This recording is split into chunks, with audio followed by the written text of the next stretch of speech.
Why does Windows 7 ask for additional drivers when installing from a USB 3.0 drive?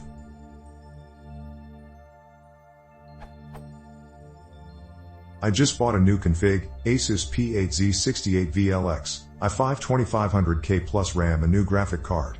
Coming back and installing it in my old computer, I just saw that my DVD player was on ID. Yep. So, I needed to install Windows 7 64 bits from my USB key. Fine, I made my USB key bootable and copied the official DVD on it, the same version that was on my old computer, set BIOS to boot on it first and started the computer up. It worked fine until it asks me for CD/DVD drivers, which is funny since I do it via USB because I can't plug in my DVD player. I have 3 SATA HDD plugged in and that's it.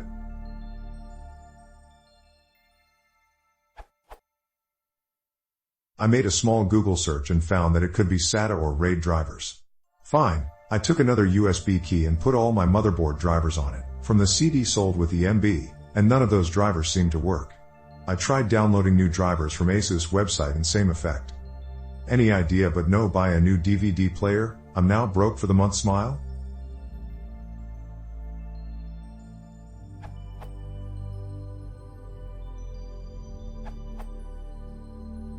You need USB 3.0 drivers to read installation media.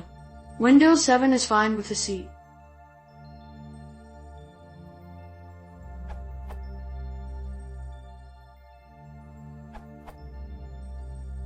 The problem is a bit mysterious until you realize what's happening behind the scenes during a Windows install.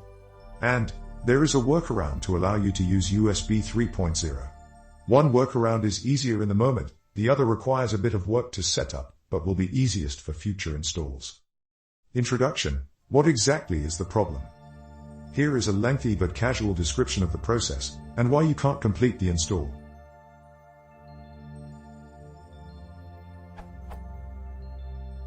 BIOS starts the computer. BIOS is software. It runs the post, and loads basic support for various hardware devices. It is able to access the USB 3.0 ports, it finds the boot manager on the USB stick, and the bootmanager loads the Windows 7 installation setup.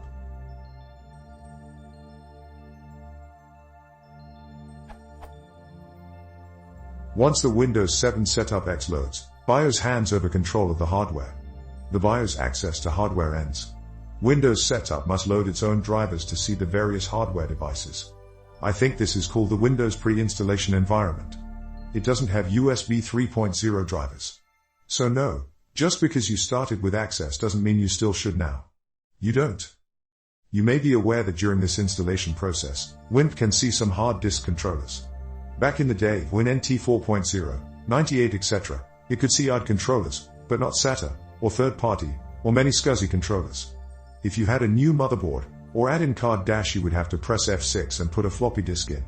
Win would load drivers from the floppy, and then it could see the SATA controller, or SCSI device, and installation to the disk on that new controller could then continue. The problem here is similar.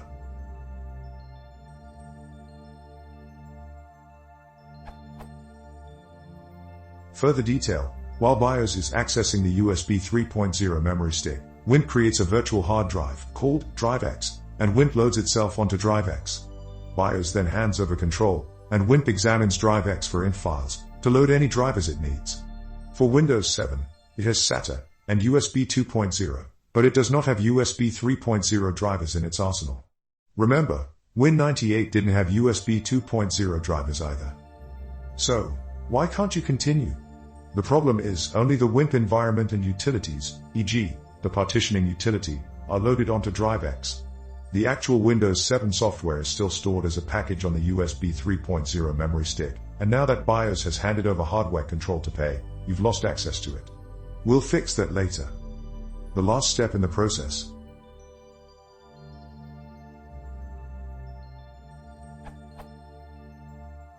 Normally, after WIMP unpackages the Win7 files onto your hard drive, and reboots, you might already realize this, the pre-installation environment evaporates. It was only stored on a virtual Drive X, and since RAM is erased on reboot, so was WIMP. So, you guessed it, Windows 7 would now be on your PC, and again, doesn't have access to USB 3.0.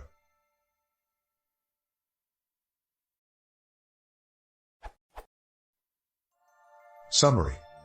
So now it should finally make sense that BIOS, Windows pre-installation environment, and Windows 7 are each their own operating systems, each more complex than the one before, but each needs its own drivers to access devices.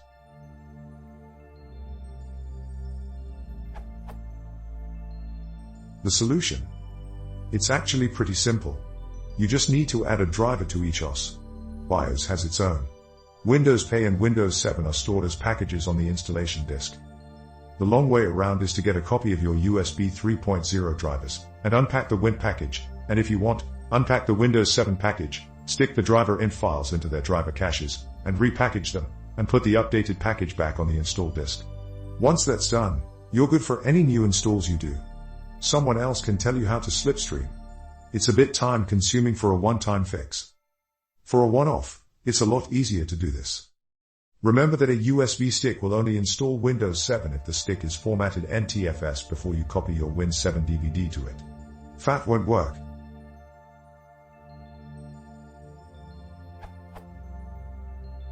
Locate your USB 3.0 drivers for Windows 7, x32 or x64.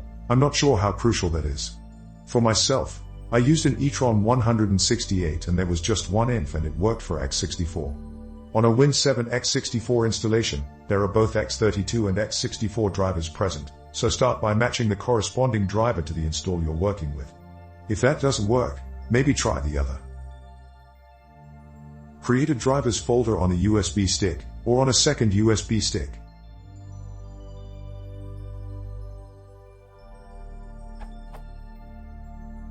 Boot from the USB 3.0 port. Miscellaneous notes: BIOS must be set to boot from a USB HDD for this, and some MOBOs are fussy, for example, Gigabyte, and some will default to the SSD or HDD anyway if it is bootable. WinPay will load very quickly, by the way, and will complain. The error is something about the CD/DVD drivers are needed. Note: CD/DVD, not a hard drive or SCSI driver.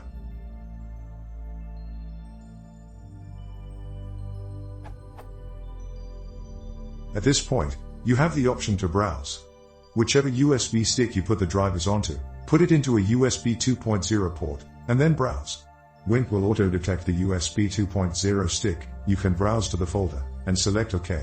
Win will load the USB 3.0 drivers. Remember, these drivers are for Win, and once it reboots, they will be lost. Caveat: because you've just accessed a USB 2.0 port, Win may want to locate any further files from that USB 2.0 port. After the USB 3.0 driver is loaded, remove any stick from the USB 2.0 port, and ensure the USB 3.0 stick is in the USB 3.0 port. Win might error at this point, and it may appear to revert one step back. As long as the USB driver loaded, you will be able to move forward. It's for this reason that if you do multiple installs, slipstreaming your driver into the Win package might be easier. Again, look elsewhere for how to do that.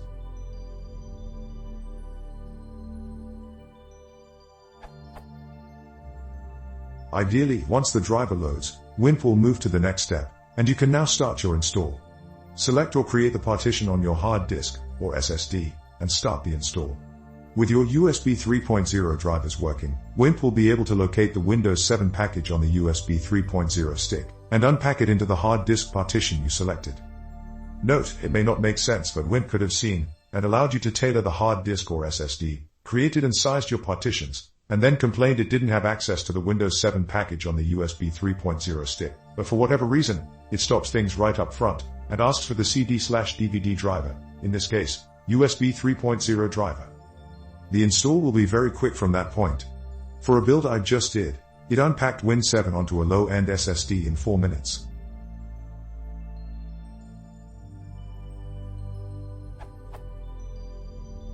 At that point, it will advise it wants to restart the PC. Once the PC reboots, the install will continue exclusively using the files now on the hard disk/SSD.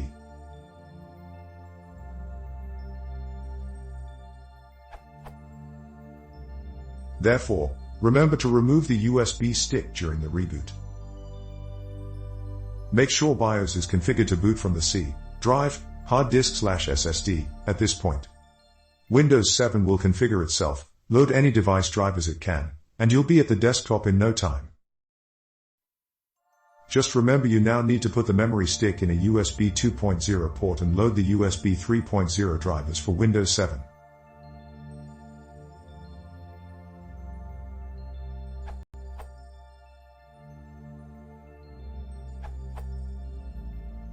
Try this, INF. Install from USB. When Windows is asking for driver, just click Cancel. You will be brought back to the welcome screen. At the welcome screen, remove your USB drive, insert it back to different USB port. Click Install now again. The installation process will be like usual.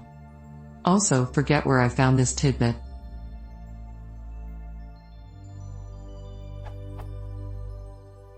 It was the SATA drivers for the MOBO. On another PC, obviously, I downloaded the latest Win 7 drivers for my motherboard and put them on the USB stick that I was installing Win 7 from, although this should probably work even if you install from DVD, just as long as you can get to them when you browse from the error dialog. Once I got the error, I browsed to the files to install, but they still didn't show up. I unchecked the box for not displaying incompatible drivers and then they showed up. I selected the driver and hit next and everything went smoothly after that. What drives me crazy is that the error message gets you looking for DVD drivers when it has nothing to do with that, plus Win 7 doesn't even recognize the correct drivers as being compatible with the hardware.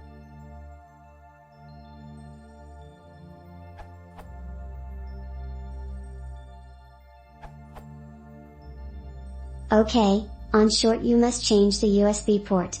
I nearly thought I wrecked a friend's laptop. My problem was like this. Asus laptop. No physical DVD drive. Win 7 was asking for CD/DVD driver. As soon as I changed the USB port from 3.0 to another one, which I suppose was a 2.0 drive, it worked.